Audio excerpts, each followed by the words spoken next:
Monsieur le Président, bonjour. Romain Chanson pour Jeune Afrique. Le président congolais Félix Tshisekedi n'a pas participé à l'entièreté de la session. Aujourd'hui, il est parti ce matin. Il est parti pour vous montrer qu'il était mécontent du fait qu'hier, dans votre discours inaugural, vous n'avez pas parlé parmi les grands conflits de cette planète, celui dans l'Est de la RDC.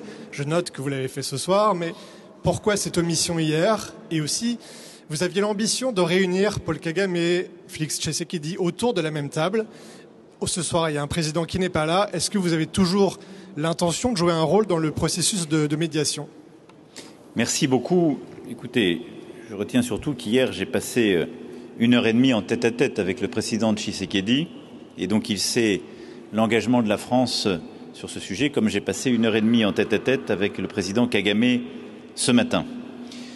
Et donc, oui, la France, la francophonie reste mobilisée pour résoudre cette crise qui impacte gravement la RDC. Et je réitère notre solidarité.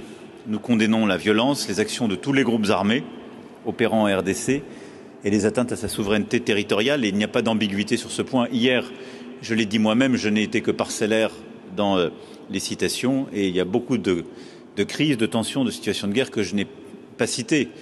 Juste après mon discours, j'ai retrouvé le président du Laos et on a parlé de la Birmanie. Et je n'ai pas parlé en effet aussi de ce qui s'y joue. Donc, qu'il n'y ait pas de malentendu, je pense que il se trouve pendant ces 2 jours le conflit sur lequel j'ai passé le plus de temps dans les réunions parallèles.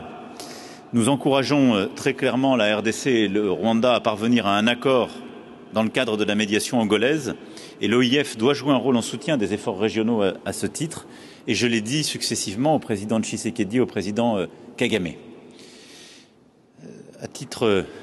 Pour ce qui est de la France, nous avons toujours été clairs, et je l'ai redit aussi à l'un à l'autre. Nous appelons au retrait du M23 et des troupes rwandaises.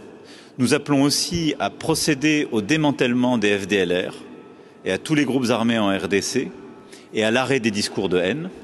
Nous appelons à la reprise d'un processus politique avec le M23 et toutes les composantes politiques pour permettre justement un chemin de paix et le retour plein et entier de la souveraineté et de l'intégrité territoriale de la RDC. Et donc nous souhaitons une approche globale pour régler le conflit en profondeur. C'est ce que j'ai évoqué avec les 2 présidents successivement. Il n'a pas été souhaité une réunion à 3 que j'appelais de mes vœux. Je pense que la situation est encore trop tendue. Néanmoins, je note que le cessez-le-feu et que la situation sur place s'est un peu améliorée par rapport à ce qu'on a pu connaître il y a plusieurs semaines et plusieurs mois.